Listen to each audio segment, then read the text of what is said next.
ശ്രീ AKGയും EMSും നൽകിയ പാതയിലൂടെ ബഹുമാനപ്പെട്ട മുഖ്യമന്ത്രി സഞ്ചരിക്കണമെന്നും റവന്യൂ മന്ത്രി മനസ്സിലാക്കേണ്ട ഒരു കാര്യമുണ്ട്. കമ്മ്യൂണിസ്റ്റ് പാർട്ടിയുടെ പ്രതിനിധിയാണങ്ങ്. അങ്ങയെപ്പോലൊരു നേതാവ് ഏറ്റവും കൂടുതൽ കമ്മ്യൂണിസ്റ്റ് പാർട്ടിക്ക് പിൻബലമുള്ള ഇടുക്കി ജില്ലയിൽ ഇത്തരം സാധാരണക്കാരെ ദ്രോഹിക്കുന്ന ഇത്തരം സമീപനവുമായി മുന്നോട്ട് പോകരുതെന്ന് വിനീതമായി അഭ്യർത്ഥിക്കുകയാണ്. എങ്ങനെയാണ് ഇടുക്കി ജില്ലയിൽ ജനങ്ങളുണ്ടായത് എന്ന് മനസ്സിലാക്കണം. നമുക്കറിയാം, ബഹുമാനായ പറവൂർ TK നാരായണപിള്ള എന്ന തിരുക്കൊച്ചിയുടെ ആദ്യത്തെ മുഖ്യമന്ത്രി. അദ്ദേഹമാണ് 1949-50 കാലഘട്ടങ്ങളിൽ ഗ്രോ മോർ ഫുഡ് പദ്ധതി നടപ്പാക്കിയത്. എന്താ പദ്ധതിയുടെ പ്രത്യേകത? നമ്മുടെ തിരുക്കൊച്ചിയിൽ, നമ്മുടെ കേരളത്തിൽ ഭക്ഷ്യക്ഷാമം മൂലം നൂറുകണക്കിന് ആളുകൾ പട്ടിണി മരണം നടന്ന കാലഘട്ടമുണ്ടായിരുന്നു. അത് ബഹുമാനപ്പെട്ട മുഖ്യമന്ത്രി ഓർക്കണം. ആ ചരിത്രമൊന്ന് ഓർക്കണം. ഈ സംസ്ഥാനത്ത് പട്ടിണി മരണം ദിനംപ്രതി പത്രമാധ്യമങ്ങളിൽ പട്ടിണി മരണം പെരുകിയ ഒരു കാലഘട്ടം. ആ കാലഘട്ടത്തിലാണ് രണ്ടാം ലോക മഹായുദ്ധത്തിന് ശേഷം ഭക്ഷ്യക്ഷാമം ലോകം മുഴുവനുണ്ടായി. അന്യ സംസ്ഥാനത്ത് നിന്ന് ഭക്ഷ്യധാന്യങ്ങൾ കേരളത്തിൽ എത്താതായി.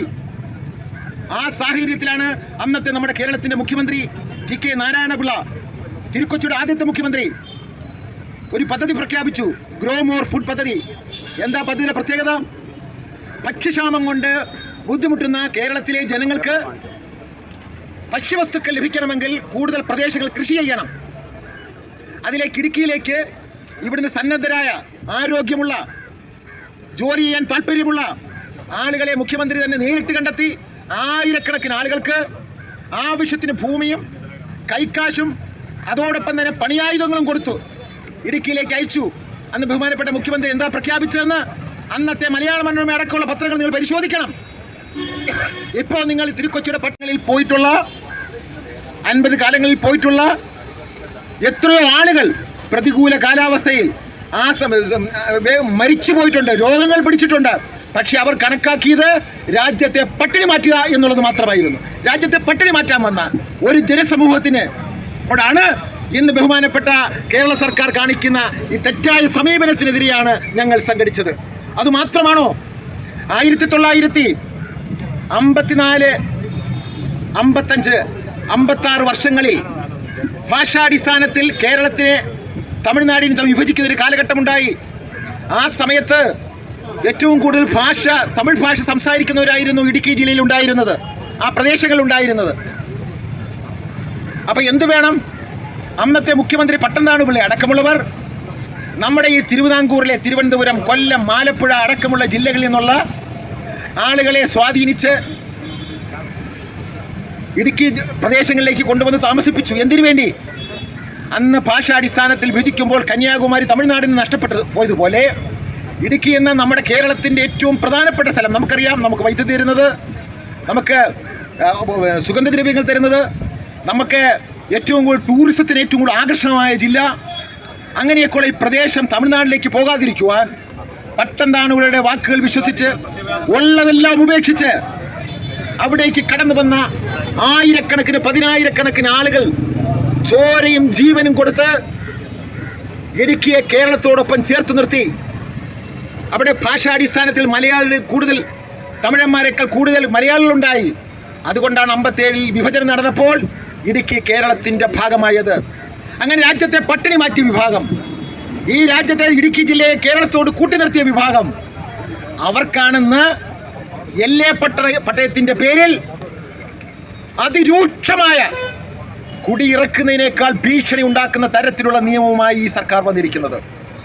ഇതൊരിക്കലും അംഗീകരിക്കാൻ പറ്റുന്നതല്ല. ഇതൊരിക്കലും ഞങ്ങൾ അംഗീകരിച്ചു കൊടുക്കുകയുമില്ല. അപ്പം ഈ തരത്തിൽ വന്നവർക്കാണ് പട്ടയം 1960-ൽ പട്ടംതാണുപിള്ള പട്ടയം ആ നിയമം ഉണ്ടാക്കുമ്പോൾ പറഞ്ഞത്, ഈ നിയമത്തിൽ എല്ലാ തരത്തിലുള്ള സ്വാതന്ത്ര്യവും പട്ടയത്തിൽ ഉണ്ടായിരിക്കുമെന്നാണ് പറഞ്ഞത്.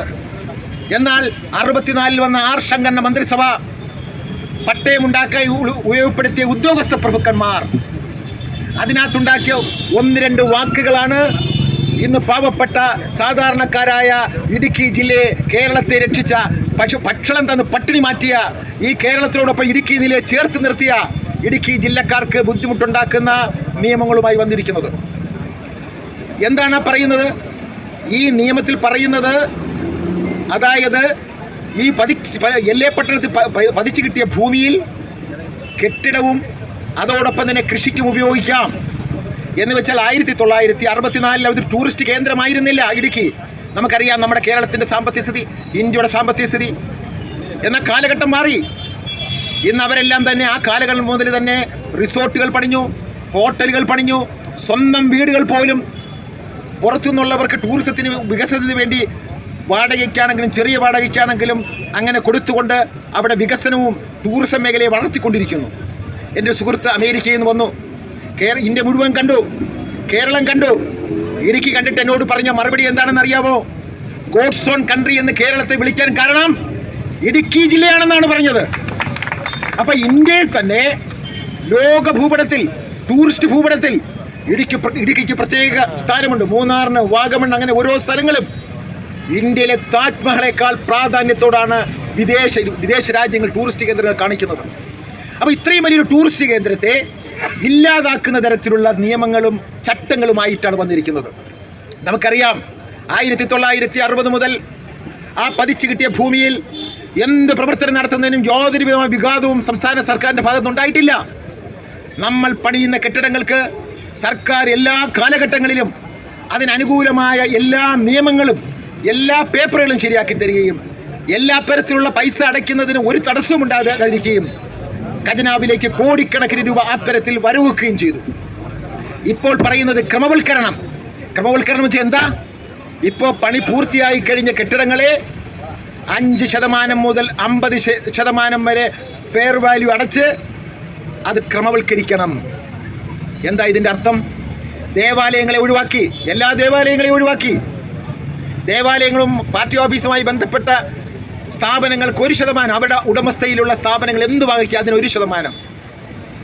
സാധാരണ പാവപ്പെട്ടവരും ഇടത്തരക്കാരുമായ സാധാരണ ജനങ്ങളെ, ഇടുക്കി ജില്ലയിൽ വരുന്ന 99% ജനങ്ങൾക്കും ബുദ്ധിമുട്ടുണ്ടാകുന്ന തരത്തിൽ, അവരുടെ ഭൂമിയുടെ വില കുറയുന്ന തരത്തിൽ. നമുക്കറിയാം ഇന്ന് ഭൂമിയുടെ വില 2012 264% കൂട്ടിയാണ് ഇന്ന് കച്ചവടം നടത്തേണ്ടത്, പ്രമാണം എഴുതേണ്ടത്. അപ്പോൾ 1 സെൻറ്റ് ഭൂമിക്ക് 10-15 ലക്ഷം രൂപയാണ് നിശ്ചയിച്ചിരിക്കുന്നത്. ഒരു 50,000 സ്ക്വയർ ഫീറ്റുള്ള ഒരു ബിൽഡിങ്ങിന് കോടിക്കണക്കിന് രൂപ അടയ്ക്കേണ്ടതായിട്ട് വരും. അതിന് ദോഷം എന്താണ് സംഭവിക്കുന്നത്? എല്ലാവരും ബാങ്കിൽ നിന്ന് ലോൺ എടുത്ത് പണിയുന്ന ഈ കെട്ടിടങ്ങൾക്ക് ഒട്ടനവധി വളരെ ബുദ്ധിമുട്ടി കഴിയുന്ന ആളുകൾക്ക് ഇനി കോടികൾ കൂടി സർക്കാരിൻ്റെ ഖജനാവിലേക്ക് അടയ്ക്കണമെന്ന് പറഞ്ഞാൽ അവർ ഇത് ഉപേക്ഷിക്കുകയല്ലാതെ വേറെ മാർഗമില്ല. അപ്പോൾ അവരുടെ ജീവിതം ദുസ്സഹമാകും. നമുക്കറിയാം ഭൂമി ഇന്ന് പല പ്രദേശങ്ങളിലും കോടിക്കണക്കിന് രൂപ ചിലവഴിച്ച് വാങ്ങിയിട്ടുള്ള ഭൂമികൾ, പരമ്പരാഗതമായി കിട്ടിയിട്ടുള്ള ഭൂമികൾ ഈ നിയമം കാരണം വെറും കാർഷിക ഭൂമിയായി മാത്രമേ ഉപയോഗിക്കാൻ പറ്റൂ. അവരെല്ലാം ആത്മഹത്യ ചെയ്യേണ്ടതായിട്ട് വരും. അതുകൊണ്ട് ഈ കേരളത്തെ രക്ഷിക്കുവാൻ, ഇവിടുത്തെ ടൂറിസത്തെ നിലനിർത്തുവാൻ, ഈ പ്രദേശത്തെ ലക്ഷക്കണക്കിന് വരുന്ന ജനങ്ങളുടെ ജീവനും സ്വത്തിനും സുരക്ഷിതത്വം കൊടുക്കേണ്ട ഭരണഘടനാപരമായ കർത്തവ്യം നിർവഹിക്കാൻ കേരള സർക്കാർ തയ്യാറാകണമെന്നാണ് കേരള വ്യാപാരി വ്യവസായി ഏകോപന സംസ്ഥാന കമ്മിറ്റി ആവശ്യപ്പെടുന്നത്. എങ്ങനെയൊക്കെയാണോ ദേവാലയങ്ങൾക്ക് ക്രമവൽക്കരിക്കുന്നത്, ആ തരത്തിൽ ദേവാലയത്തിൽ പോകാൻ മനുഷ്യൻ വേണ്ടേ? മനുഷ്യനില്ല ദേവാലയങ്ങൾ കൊണ്ട് മാത്രമല്ല പ്രയോജനവുമുണ്ടോ? അപ്പോൾ അതുകൊണ്ട് നിർബന്ധമായും ഖജനാവ് നിറയ്ക്കുന്ന നിയമം, അല്ലാതെ രാജ്യത്തെ ഭൂമിയെ രക്ഷപ്പെടുത്താനല്ല, രാജ്യത്തെ രക്ഷപ്പെടുത്താനല്ല, സാമ്പത്തികമായ നേട്ടമുണ്ടാക്കാനുള്ള നിയമം, അത് പിൻവലിച്ച് കേരള വ്യാപാരി വ്യവസായി ഏകോപന സമിതി പറയുന്ന അഭിപ്രായത്തോട് യോജിച്ച് ഗവൺമെൻറ് മുന്നോട്ട് പോകണം. എനിക്ക് ഈ സമയത്ത് ബഹുമാനപ്പെട്ട മുഖ്യമന്ത്രിയോട് പറയാനുള്ളത്, സഖാവ് EMS 1957 കേരള മുഖ്യമന്ത്രിയായിരുന്ന കാലഘട്ടത്തെക്കുറിച്ച് അങ്ങ് ഓർക്കണം. അന്ന് കുടിയൊഴിപ്പിക്കൽ നിയമ നിരോധനം പാസ്സാക്കിയ മുഖ്യമന്ത്രിയാണ് CPM-ൻ്റെ സഖാവ് EMS. ഞങ്ങൾ അഭിമാനിക്കുന്നു. എന്തിനാണ് അദ്ദേഹം നിയമം കൊണ്ടുവന്നത്?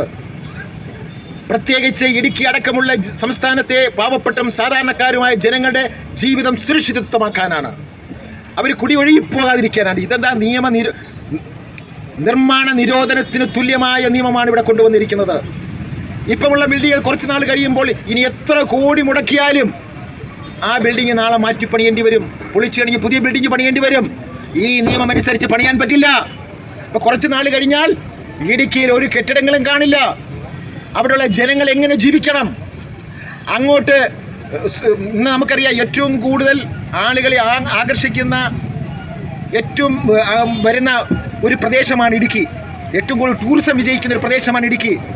അവിടെ റിസോർട്ടുകളില്ലാത്ത, ഹോട്ടലുകളില്ലാത്ത, ബിൽഡിങ്ങുകളില്ലാത്ത ഒരു ജില്ലയായി മാറിയാൽ എന്തായിരിക്കും ടൂറിസം മേഖലയിൽ കേരളത്തിൻ്റെ, ഇന്ത്യയുടെ അവസ്ഥ?